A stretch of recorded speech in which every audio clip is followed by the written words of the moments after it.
to payphone, answering the calls on time, fulfilling the sadistic demands of Simon, the ringmaster of the whole operation.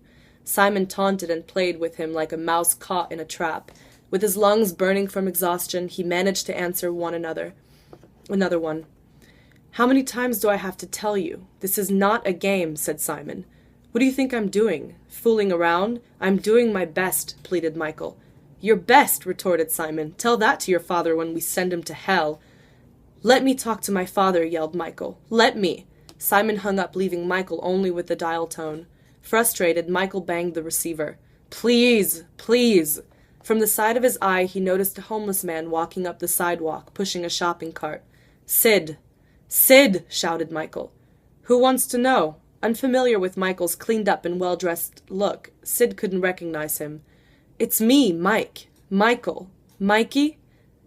"Mikey, what happened to you?" "They got my father. They're going to take him down." Off in the distance, another payphone was ringing. "You have to help me, Sid. You've got to." Michael reached into his right-hand pocket, removed a digital recorder, and handed it over to him. Another payphone rang, chiming in harmony with the first phone. "It's all here. I gotta go." Michael gave chase. Sid activated the recorder. Sounds of ferocious thunder, heavy rain, blustering wind, and Michael wailing were heard. It was the night that his father died, 25 days earlier. Several hours had passed since Jake had passed on. The grief was infusing itself into Michael. A failed but brilliant man, Michael had been living on the streets for the last 15 years. Homeless, his only companion was his shopping cart, Marty. Overwhelmed with loss, pangs of guilt, and self-loathing, he raced through Central Park, numb to the wind and dark storm.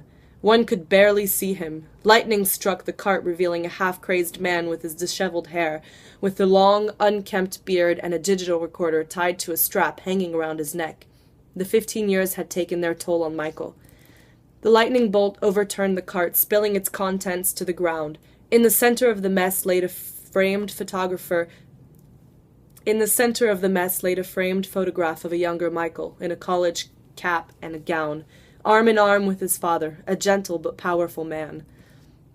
Estranged from his father, Michael had never stopped thinking about him, and now he let him down.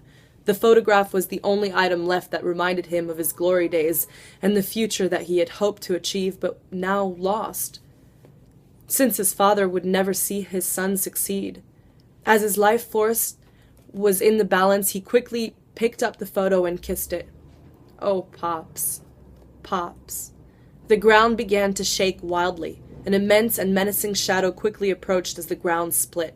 Michael hastily returned the contents into the shopping cart and began running for his life. A towering wall shot out from underneath, followed by 3 more trapping him.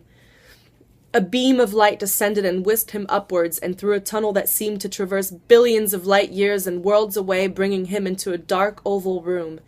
Standing in the center of the room, he began pacing back and forth, trying to overcome his fear as he calmed himself down by talking into his recorder. "Where am I?" A very bright spotlight shined into his face. Behind the spotlight, an unseen, mysterious figure had commenced to speak. It was Simon.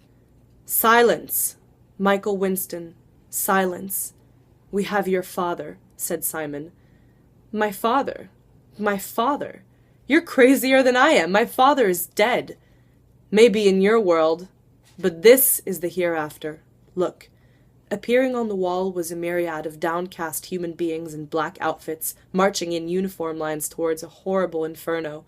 Among them was Jake. "Pops! Pops!"